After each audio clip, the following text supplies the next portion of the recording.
Great, so hello and welcome to How We Built This. I'm Brittany Wellner-James, Director of Development and Fellow at Jesus College, Oxford, and it is my pleasure to introduce you to this lunchtime series brought to you by the Jesus Entrepreneur Network, GEN. In this series, we meet co-founders, founders, CEOs, and company directors who will take us behind the scenes of their organization and show us what it takes to build from the ground up.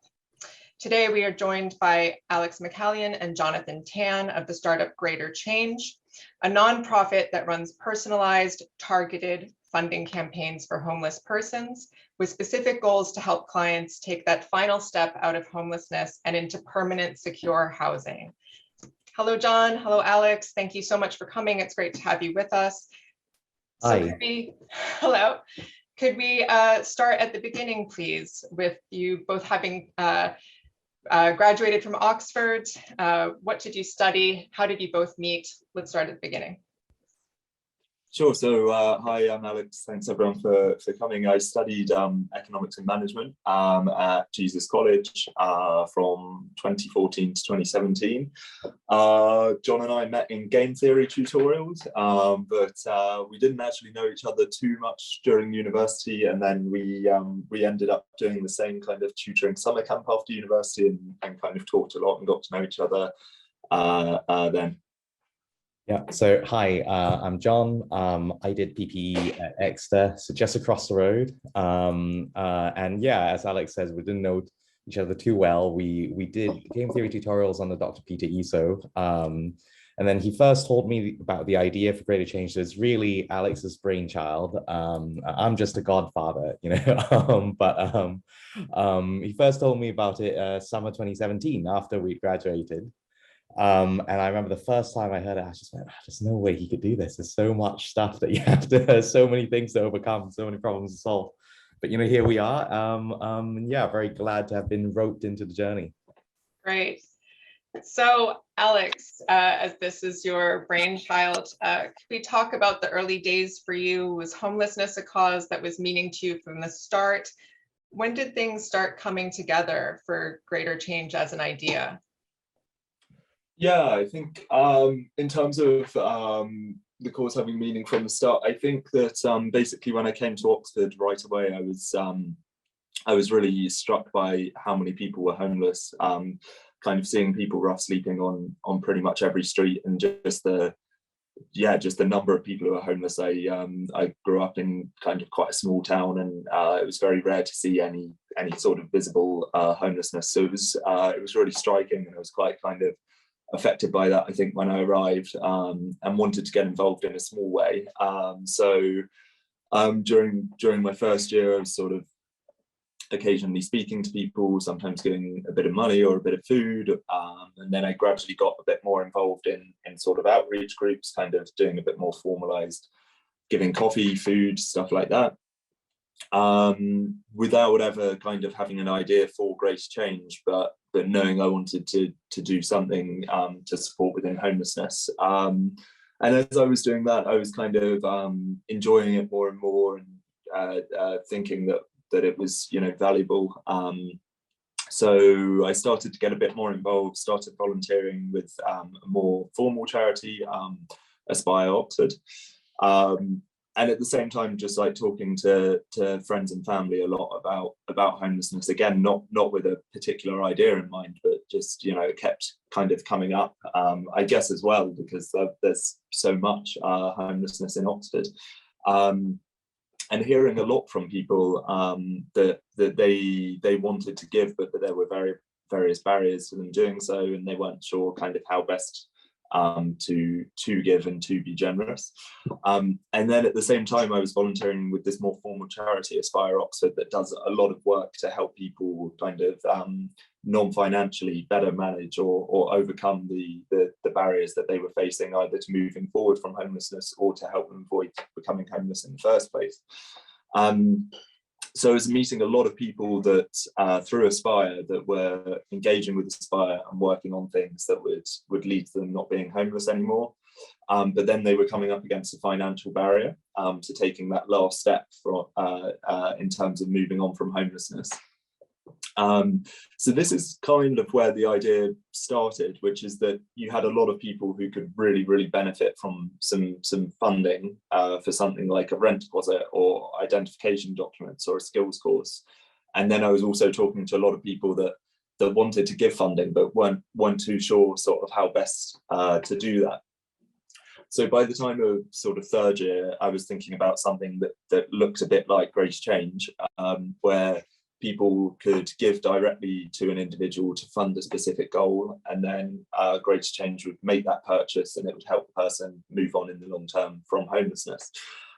So that's eventually what Grace Change kind of turned into. And in third year, as kind of the initial steps, I was trying to basically agree with this partner charity, Aspire Oxford, that they'd refer the initial people after I finished university and sort of went full time on the project.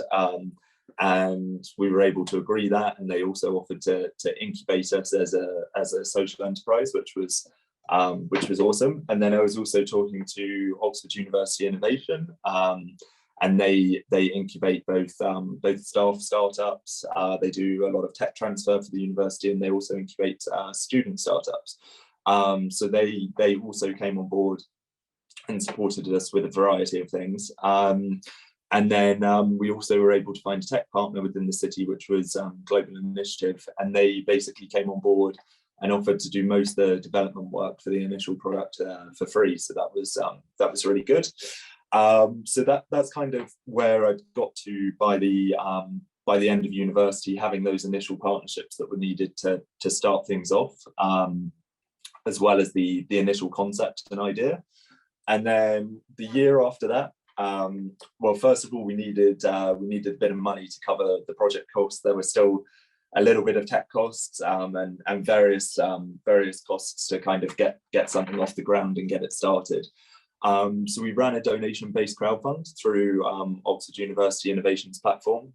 They were really helpful in being able to kind of promote the crowdfund and Jesus College as well.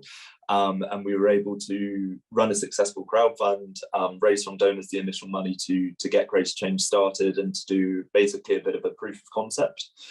So with that initial funding, we built out the technology and the proof of concept, and we were able to support 16 people.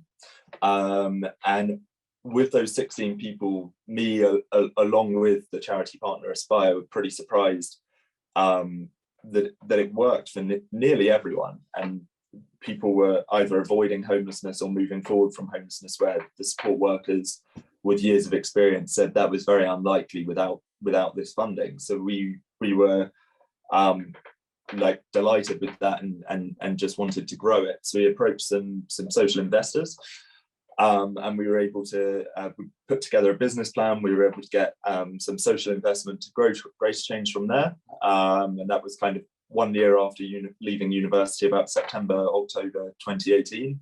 And once we got that social investment, I'll let John kind of describe where we went from there up until today. Great. And yeah, John, actually, if I could just turn to you now in terms of investment, and maybe if you could speak a little bit about impact as well. Yeah, absolutely. So, I think my personal motivations for joining Greater Change, for working on Greater Change, very much align with the values that we have as an organization, which is that we firmly believe that homelessness is something that we can leave behind for good. And it's something that we would like to contribute towards creating that future. So what we've been doing in order to enable that, so sort of in the last couple of years, what Alex and I have been able to do, along with the rest of our really small team, Jason, Rahini, Naila, we've been able to help sort of over 450 people take large steps out of homelessness. We know that over 70% of them maintain their move on 12 months on. We know that almost half of them make it into gainful employment. We know that, of the 76 ex-offenders that we worked with in the previous year, only one of them re-offended in that time. So these are all very, very positive statistics, very positive things that, we're very proud of having been able to achieve. But the truth is that, we did all of that whilst essentially running Greater Change as sort of a bootstrap startup. Things were not easy. Everyone had to spin 20 different plates, and that's never fun, right? You can never, because no matter how good a multitasker you claim to be, or you tell yourself you are, you're never that good. Things do slip. The quality of the work changes, not for the better. And so, what we realized, what we needed to do was to not just keep struggling to tick along. We needed real sort of financial firepower to allow us to accelerate our work, but also turn the work into something that is actually sustainable. Because, we're not going to help anyone by burning out our team, right? So that's what we sought to do with the help of a platform called Ethics. Ethics are actually based in Oxford as well. And so we are just about to close a crowdfunded investment round with them. Fingers crossed that we make it to 100% of our target, which is £400,000, and that will really sort of shape how we want to help people experiencing homelessness in the future. It's going to give us the ability to improve the quality of the support that we give to the service users. Is going to allow us to make investments in improving the technology, the tech platform that we use to raise funds for our clients, and really give us more of an opportunity also to just work to expand our geographic reach, because our aspirations, our goals are to really work nationwide. Again, we've made good progress there. We started in Oxford. We're now working in bits of London, Essex, and West Sussex. So, we're slowly growing, but we're certainly really excited to sort of take the next couple of steps that will, undoubtedly be larger and allow us to help even more people going forward. That's really exciting, John. I think thinking about that, you brought up the plate spinning and the small team taking on multiple roles. I think we can completely understand the pressures there. And I just wonder maybe if Alex could maybe talk about some challenges or maybe early setbacks that you might have encountered as you were getting things off the ground. Yeah, it's there's been a lot. I think I try and erase them from my memory because of the stress of it. But I think I guess one that sort of springs to mind and was very challenging for both me and John is we'd essentially arranged quite significant corporate funding from a corporate sponsor that were willing to give us a lot of money to support clients, so to support homeless people that were using the platform. And we'd essentially arranged that, and that was going through, and it was in the very early days before we'd registered the charity. We were kind of in the registration process. And then at a certain point, they kind of turned around and went, so you don't have the registered charity, and I'm not sure we can actually do this, which was kind of disastrous for us, because we planned it all in, and it was going to be a huge boost to the numbers of people that we could support.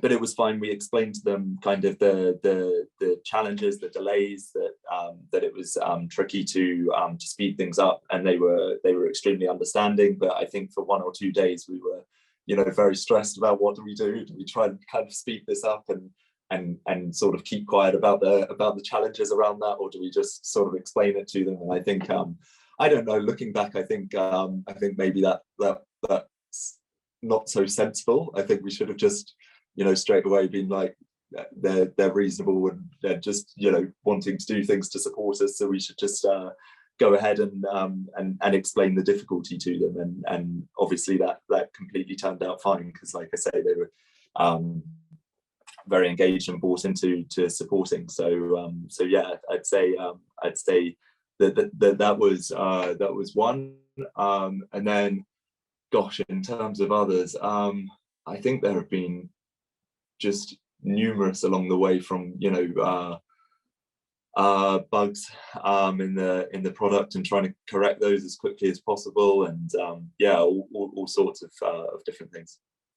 I think, can I just also just jump in here and say, I think what really, it's funny because I guess in the moment we were panicking a lot when you were bringing up the example, Alex, but actually in the moment that felt quite sort of, you look back and you're like, oh yeah, I actually felt quite alive doing that. And actually one of the things that I would say, the challenge that I felt a lot over the past sort of 4 years is the fact that because it was just the two of us, and we didn't have for a long period of time, and it's not just two of us now, but it was two of us for quite a few years, and we didn't get much in the way of opportunities to, we didn't have the money to rent a WeWork office, right? And we didn't really have the sort of ability and time to network efficiently into the right sort of spaces. And so I think actually one of the things that I found really challenging was just the difficulty in keeping up motivation and keeping up the sort of the energy levels. And so, sometimes when the emergency hits, that's actually when you realize, oh, actually I can, that kicks in, the adrenaline kicks in, and that's kind of fun almost in looking back. But most of the time, actually, what people I think, don't tell you is that the day-to-day, can get sort of dull in the sense that, it can burn you out. It can be very tiring. It can be challenging, it can be challenging to find that energy level day after day. I think that's gotten a lot better, but I think that was a real challenge at the start, especially. Well, it's good to know that, that from that trauma, there was an opportunity for growth and understanding. And it seems like actually, Jonathan, looking back on it, you're saying, well, actually, that was a moment where I got that kind of buzz, that energy hit of saying, no, I believe in this. We're going to work through this problem. And so turning a negative into a positive. John, just wanted to ask, what does the future look like for greater change if you're looking ahead now? Yeah, so as I said, really exciting times for us because we're looking to try to expand the reach of our support service to as many people as possible across the country. I'm really excited that we've been able to attract some investors to be able to help us do that, who believe in the cause, who are putting their money where their mouths are. So yeah, I think the big challenge for us now is to really learn how to sort of grow up into the next stage, right? Building the team, making sure that we have a good team that is happy, that is able to, allowing them to be able to obsess over the problem, because I don't think it's possible to sort of try to tackle this challenge without a bit of obsession. But giving them the breathing space, breathing room to do that, I think is really important. Yeah, I think there's loads of challenges ahead. We're still really small. We're still sort of relatively unknown. We're still trying to sort of learn how to speak to power to make sure that we can get as much support as we can to deliver our service. But otherwise it's great because we now have the runway, we now have the confidence and the buying power to do a little bit more. It's not, by no means is there sort of tons and tons of money. Certainly not by modern startup standards. But it is a little bit for us to go on, and that feels really exciting to me. Yeah. That's really encouraging. And then I think as part of this series, I think we already touched upon challenges a little bit, but a question we're going to be asking everyone that comes on is what you wish you had known then. So when you were first starting out, would you have actually done anything differently? It's one of those, now that you're older, wiser questions. Is there anything you would have changed? If I could actually maybe first ask Alex, but if Jonathan, if you want to come in afterwards, that'd be great. Yeah, I think doing this has been an amazing experience, and it's something I'd certainly recommend in terms of if you get a chance to do something kind of in the entrepreneurial space, it's definitely something that I've loved and really enjoyed. I think something that I've learned that I wish I'd known then. I think entrepreneurship is particularly in the media very much glamorized, and things are painted as sort of overnight successes. I think that and I think partly because of that, and partly because of kind of general optimism, you think you can do everything faster and more effectively and very quickly than you actually can, and I think sometimes that creates a sense of disappointment. Well, not necessarily disappointment, but kind of like, oh, why hasn't my idea been successful completely within 3 months type thing. And I think it's that kind of, that sort of glamorization and that expectation versus reality that can hit pretty hard sometimes. So yeah, I think what I wish I'd taken into account a bit more is that I don't know, it's hard to describe, but I guess most days, as John describes, most days, you're multitasking many things.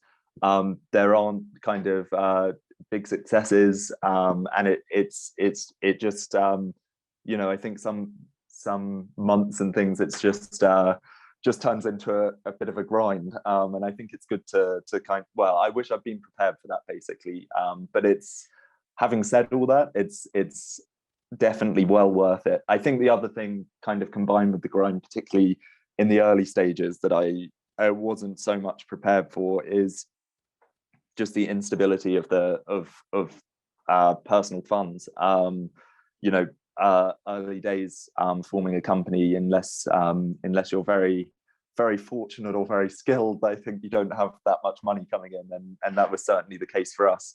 So that led to kind of having to do multiple things alongside the business, and I think when I started, I didn't kind of factor in sort of how, I guess, tiring that would be, spinning like plates even outside of the business, but also it's just difficult because it's unstable financially, whereas there are some things that you have to pay, like rent and bills and that sort of thing. So yeah, I think that one was a bit of a challenge as well, but yeah, it's been an amazing experience, and I think you learn a huge amount, and it's very rewarding. So yeah. John, do you have I wish I had known then? Yeah, I think it's kind of similar to what Alex said, right? Because I think you're absolutely right. So for example, one of the targets we have is that, we want to support, 1,000 people per year in about 2 years' time. We're aiming to support about 600 people this year, ideally. We'll see if we get there. And I remember, Alex, we were talking last December, actually, where we were just saying, obviously, years ago, we set these crazy targets and almost wide-eyed naivety, and you just say, yeah, it would be really easy to get that Nike tick, viral curve, and obviously that didn't sort of happen that way. But, now that we're sort of 4 years on, we look back at those targets and we say, oh, actually, we're not that far off of that sort of really naive growth curve. It just didn't happen the way that, we thought it would. Right. So I think it's sort of like comes back to what Alex was saying, this sort of real instability and volatility in results. You're going to have a huge win one day. And that's sort of the nature, I guess, of being in a small startup, right? Is that any singular event can be so absolutely game changing.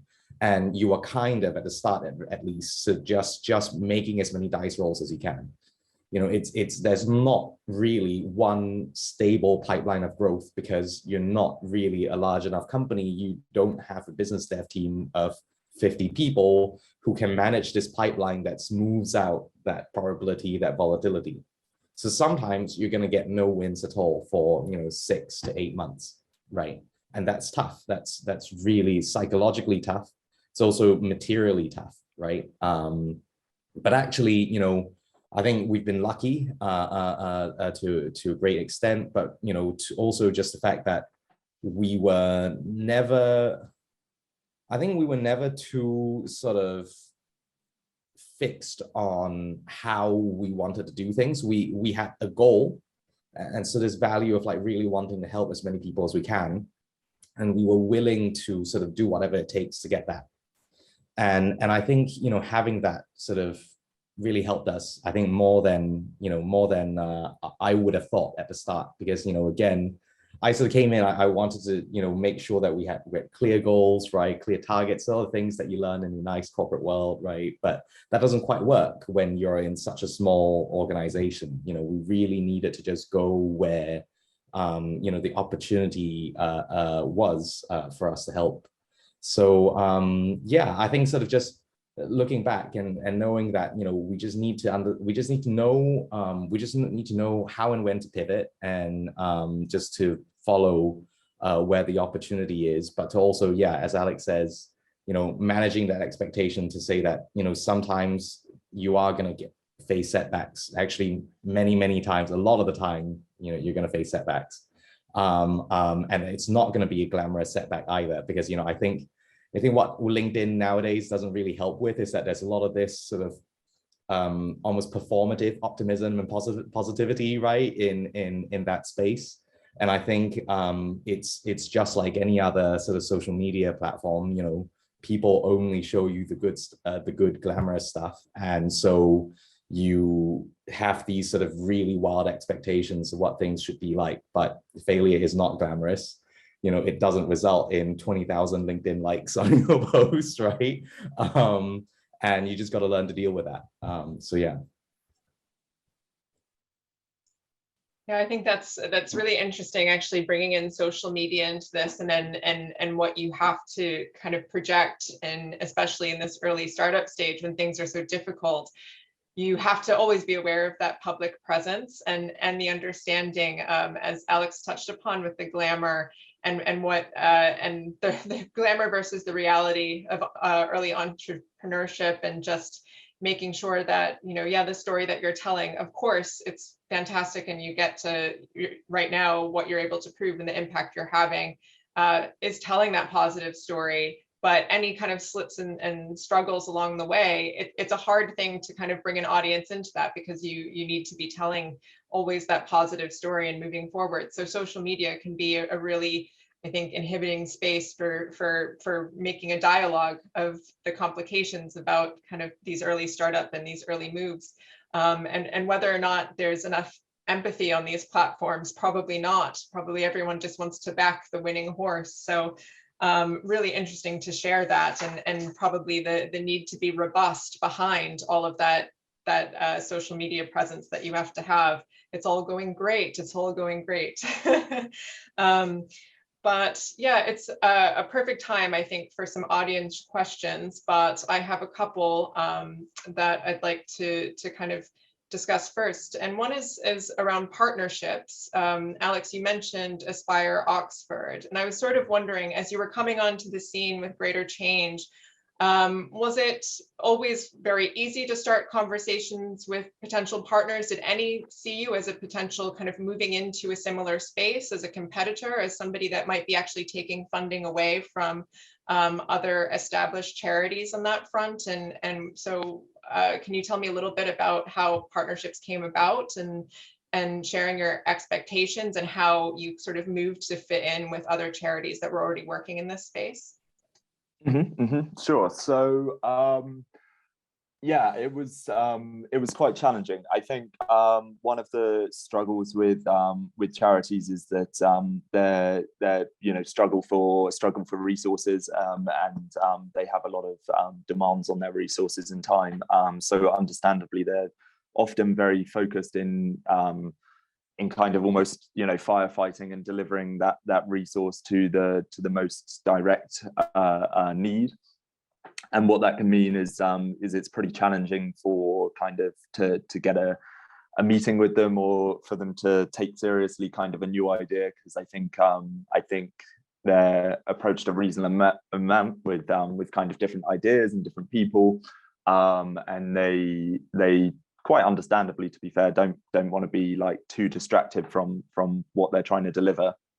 So it was very challenging in the initial stages. I think it was very fortunate that Aspire were trying to kind of actively embrace innovation. We're in the we're thinking about kind of setting up a social enterprise incubator themselves, and we're kind of very sort of forward thinking in that aspect, because they saw that if they kind of invested a little time in that, it could spark so many new entities that would do a lot of good, and align with what they were trying to do.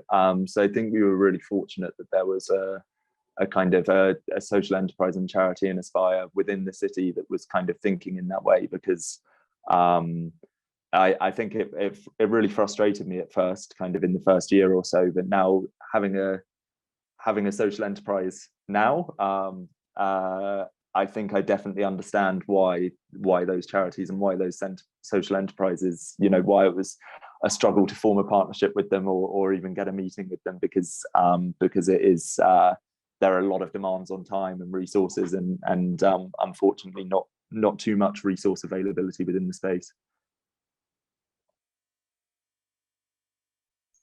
Thank you so much. We have a question that's come in. So great to hear what you're achieving. How does it feel now that you are more than just the two of you, and how you're enabling your concept of giving people space to problem solve and deliver within your team? So how is that kind of working now that you're expanding? And maybe that's also a question of control and being able to kind of offer the opportunity for more ideas and more growth and more ability, more hands on deck to problem solve. Who wants to take it? Jonathan? Yeah, sure. I guess a couple of the things that we are, firstly, it feels great because it feels like, we get to concentrate on more tasks now. Sometimes, just an example is that a lot of the back end that Greater Change currently use is essentially built by myself on Google Sheets with a bit of JavaScript, right? And ideally, that's, you would like to sit down for 6 hours and just get a bit of coding done sometimes to upgrade the systems, to fix certain bugs, etc. But you can never do that if you are just a team of two, because you will have a meeting that will happen, and then you have half an hour. And then within the half an hour, someone's going to ring you for 15 minutes. And then, what's going to happen is you're going to have 15 minutes to sit down. Then you have to prepare for the next call, and so on and so forth. And so you just never really get the time to focus on anything. And I'm sure that was the case for a lot of our team as well when they first joined us. And I think, how it really feels to now be able to hopefully enable our team to do more feels great. To be able to say, we now have the ability to concentrate a little bit more, not everything that we want yet, we're slowly building towards that.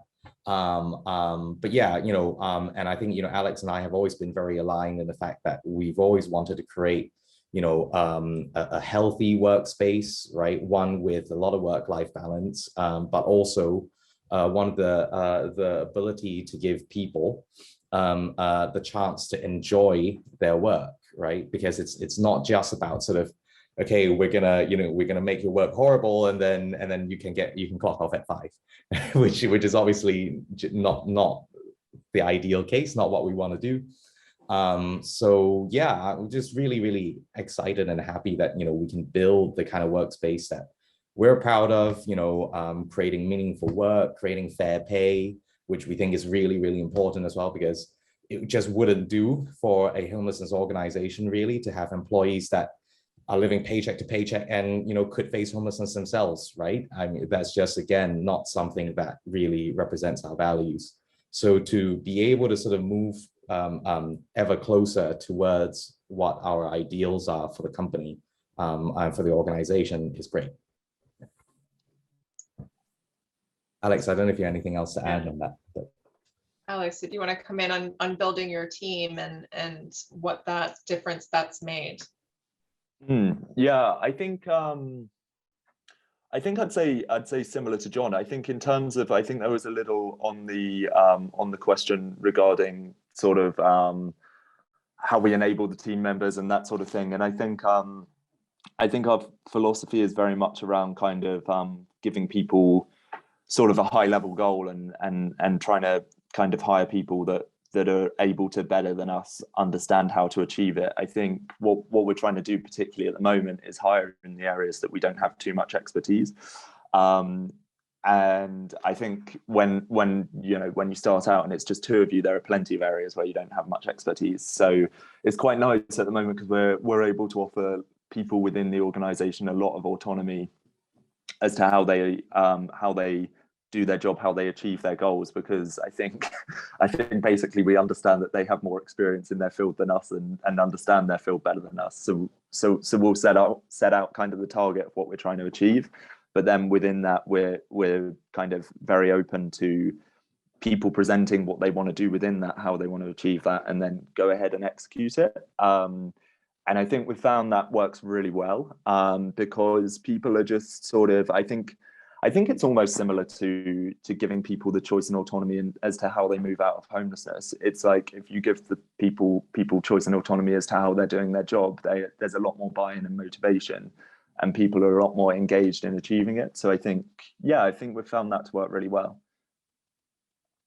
Great. We've got a great question from Adam in the chat. And first, he wants to offer his sincere congratulations to you and what you've been able to achieve so far. But the question he poses is, how do you think about other organizations operating on a similar social enterprise space, such as Beam or Tap London? Are they partners, competitors, or are they in another space? Are they something else? Mm-hmm, mm-hmm. Yeah, it's good question, and an interesting question. I think that I'd say that on the face of it, they're reasonably similar, but that actually between the three, they're reasonably diversified. So, for example, I'll start with Tap, and we were speaking to the co-founders of Tap quite a lot, and definitely support and encourage the work that they're doing. So their system is essentially collecting funding through contactless giving. I think just in London, but I'm not entirely sure about that. It might have changed. So basically, you can give a tap £3, and that will go to a collective of, I think, just over 20 charities. It will be split between them, and those charities are in the homelessness space. So I'd say the similarities there are they're using technology to fundraise, but aside from that, it's reasonably different. We're very focused on providing flexible funding for individuals, because we've seen through our impacting that works extremely well. John mentioned the recidivism rate, the kind of reoffending rate of one of about 70 people. That's as compared in the same time period to over half nationally of offenders reoffend within that time period, and for people that have received this funding, it's just one. So we're finding that individualized support and flexible funding is really working. So we're very, very focused on that, and that's quite separate to the unrestricted funding being given to multiple charities, which is, undoubtedly still very, very useful, but a different model. And then in terms of Beam, again, we have some differences. So Beam essentially provide the non-financial support alongside the financial support.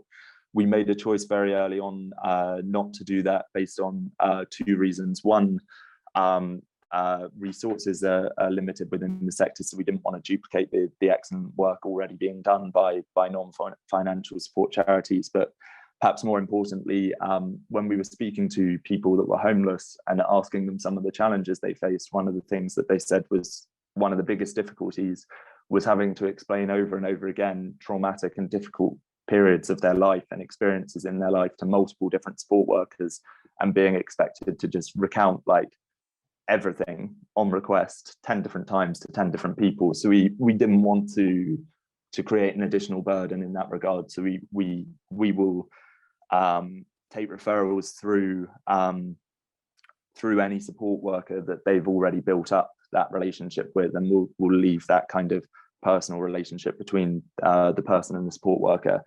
And we think that is a more supportive way to do it, essentially. So that's kind of a major difference there. So yeah, I think I think support the work of both organisations, and I can certainly see how on the face of it they're very similar, but I think that actually we're all fairly differentiated from each other. I think I'll just add to that to say that I think I think certainly to some in some respects you can see it as sort of being competitive for the same pool of donations. But what we're really trying to do is try to expand the size of the pie rather than just just trying to expand our slice, right? And then I think the other point, just adding on to what Alex has said, is that because of the differing philosophies in approach, I think what's ended up happening is that we kind of address different parts of the pathway. So I think what we'll end up finding is that actually a lot of clients that we support are usually a little bit further upstream to the clients that Beam support, because of the fact that we work with partners who do engage with people with very complex needs at a very early stage of their homelessness pathway, in terms of move on. So I think that's I think also something to note is that I don't think there's anything stopping Beam and Greater Change, for example, from operating in the same area. In fact, we both operate in London. And I think that so in some ways you might say it's competitive, but actually for me, one organization is not about to solve the problem of homelessness by itself, and I'm just glad really that there is someone challenging us to do better, and also to try different, slightly differing models and approaches that might end up working better than ours, right? And I think that can only be a good thing for service users. Great. We have a great question from Louise. Does the backstory matter in the section of who ends up getting support, and does that change over time as you grow? So maybe that's a question about the individuals you work with and who you're choosing to support. Could you talk a little bit about the backstory? Maybe Alex. Yeah, I'm happy to answer that. What I would say is that the backstory doesn't really matter in terms of how we approach the issue. It's very much a relationship of trust between us and our partners. So I'll give you an early example. I think this was sort of the 9th or 10th client that we'd supported back in 2018 when we were working just with Aspire Oxford. And one of the support workers, Barry Bell, who's a very great guy, good friend, he was wanting to refer a client who had, I think, only just finished a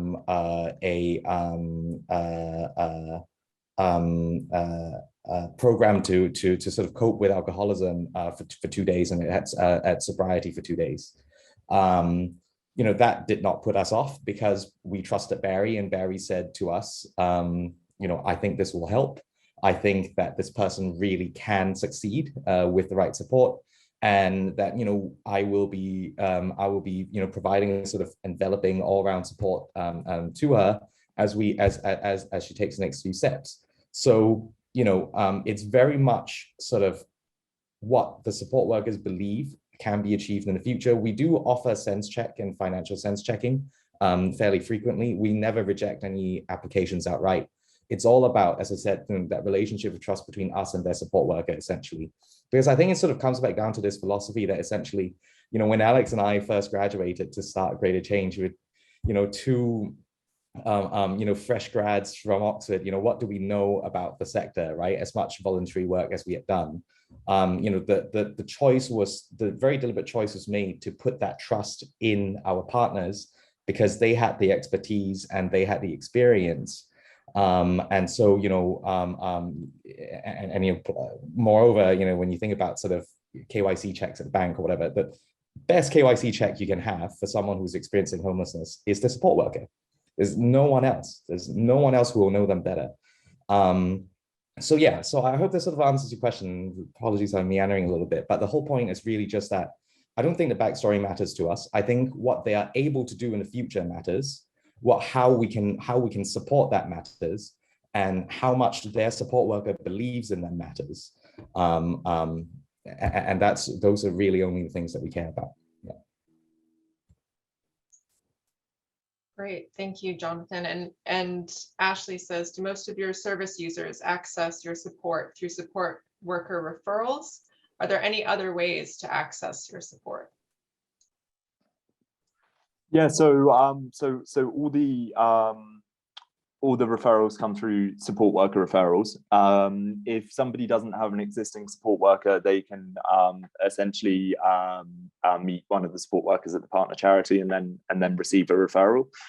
So we're able to keep the system open for everyone. It's not kind of closed for people in particular kind of situations. So we're able to open that. But we found quite early on by sort of looking into this and taking on sort of 2 or 3 clients that weren't referred through support workers, that essentially it just works far better for the client, the person who is homeless, to have a support worker in conjunction with this financial support.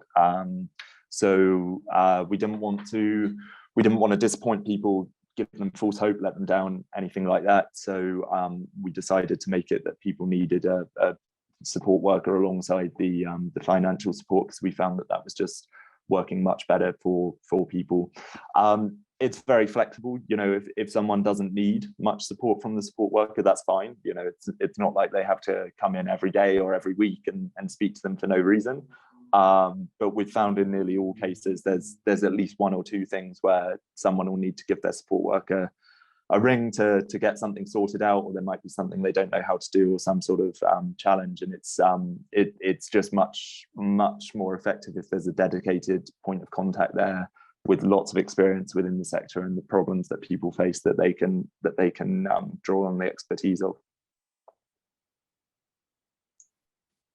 Great. I think Louise is also offering her congratulations. And I think just in terms of success, what does it look like for both of you? And do you have a moment that you're most proud of so far? Ooh, so I think for me, in terms of success, I want to scale this to supporting 2,000, 3,000, 4,000 people per year, and working nationally, and possibly influencing policy at a kind of more international level, because I really, I've seen the results, and I massively passionately believe in this flexible financial support that we've seen to be working, not on a small number of people anymore, working for 450 people. So yeah, for me, it's about scaling this nationally within the UK, and then also trying to hopefully from there be able to show governments the impact of the work, and maybe they can provide flexible funding to support workers to be able to have kind of a budget to support their clients with, alongside the work they do. So for me, that's what success would look like. I think I'm already pleased with what we've done, but in terms of a really lofty ambition, that would be the ideal. Yeah, I think that's right. I think we're quite aligned on that in the sense that we're just about to embark on a really small trial of a study with a pair of development economists from Harvard. And I think this is sort of our inner nerd coming out to say that we think that's really important, right? Because that's a lasting legacy.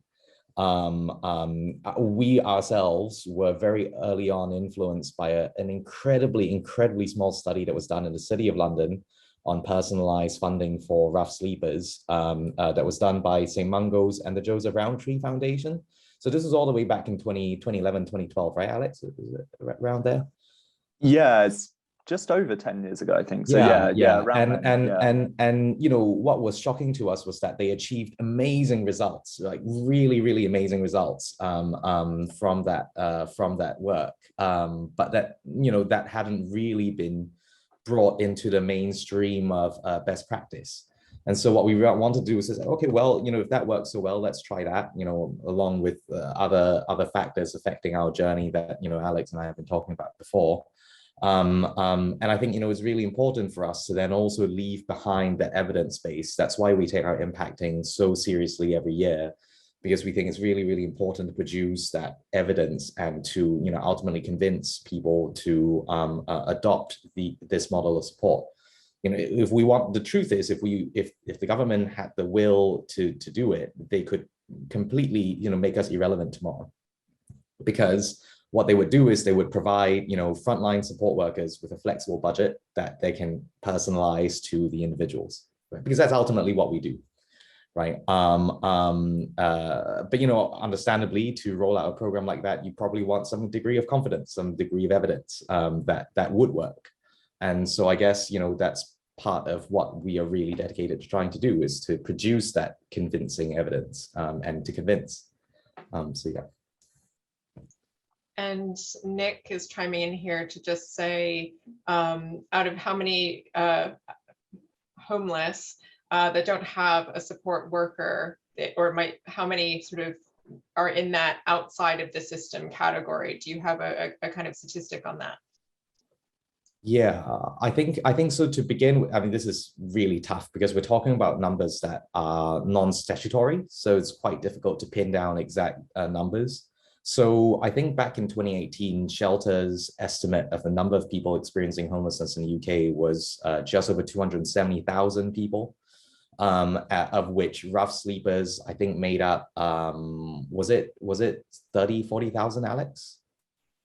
Rough sleeping, I think it's a bit lower, but broadly, yes. Yeah. So sort of people that you see rough sleeping on the streets essentially make up actually a minority of the number of people experiencing homelessness. There are other forms of homelessness, such as people living in fairly unsustainable situations, sofa surfing, living in cars, people who are in temporary accommodation, people who are at risk of homelessness, at immediate risk of homelessness, which I think has recently been on everyone's minds because of the lifting of the eviction ban. So I think the truth is that there will be more and more people in that group, Nick, of people who are outside the system because they're just starting to have to grapple with this. Some clients that we've worked with, all it takes is just one hit, right? Because there's most people have so little ability to develop financial resilience nowadays, because everyone's just living paycheck to paycheck. So I don't have an exact number, but I would say that a vast majority of that 270K people experiencing homelessness estimate, I would say at least a majority of them would be probably without a support worker. And the way we sort of see ourselves contributing to that system is that if we can help people who are ready to move on, that means that the capacity is then freed up to go and support other people, as you say, sort of outside the system, to sort of bring them into the pathway to help them get ready to move on out of homelessness. Yeah, Alex, I don't know if you think if there's a better number that you can think of.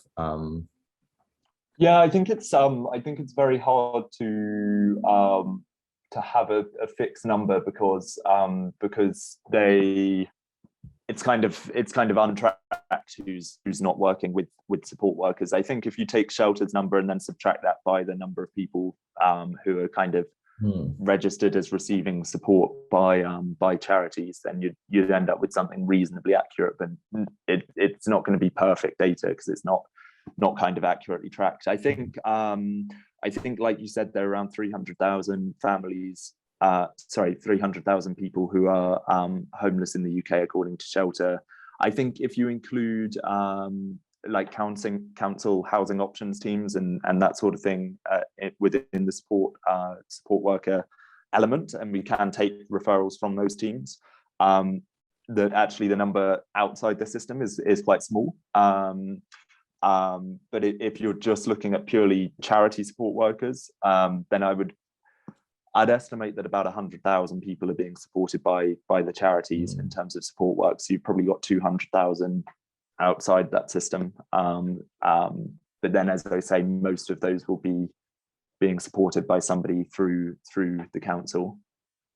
Yeah, I think that's a great question, and I think your website does a great job in explaining those different kind of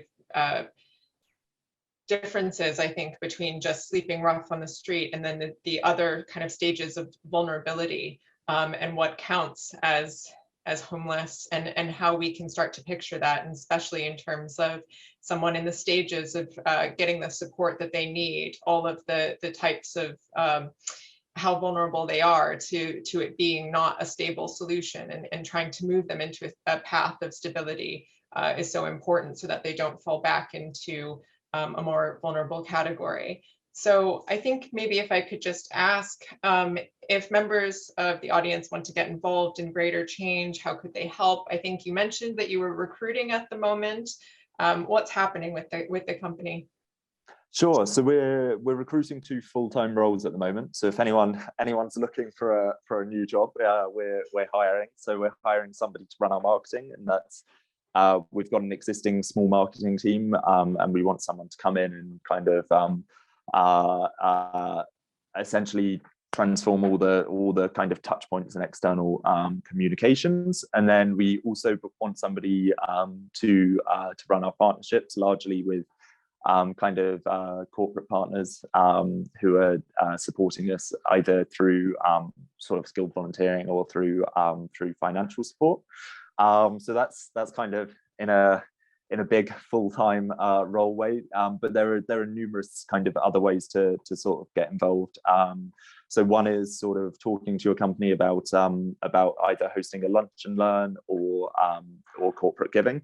The lunch and learn is really powerful for us because we're able to kind of spread the message about what we're doing, help people understand what we're doing, and then from there, hopefully people can kind of become our advocates. So that brings me on to another one, which is to, if you can, try and talk to your friends and family about homelessness and also about what Greater Change are doing.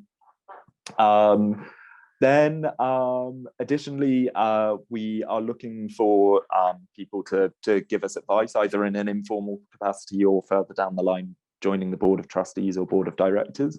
And we're particularly looking for people that understand kind of scaling companies, fundraising, or B2C digital marketing. And then I think finally, our funding round that John mentioned on FX is still open. And that's kind of an investment-based round, an opportunity to make social investment. It's a really cool platform. Just in general, there's loads of sort of environmental projects, social projects, etc. And if that's something that you're interested in terms of social investing, I'd really encourage you to check out the platform as a whole, but also in particular our fundraise on there. Thank you so much, John and Alex. Thank you so much for your time today.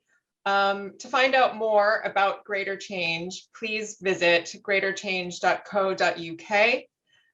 Thank you so much again, Alex and John, for your time. Please stay tuned for our next How We Built This event. News on that will be coming next month. And from all of us here at Jesus College, have a great weekend. Thanks, everyone. Thanks very much for having us. Thank you. Thanks, everyone. Thanks, guys. Bye. Bye.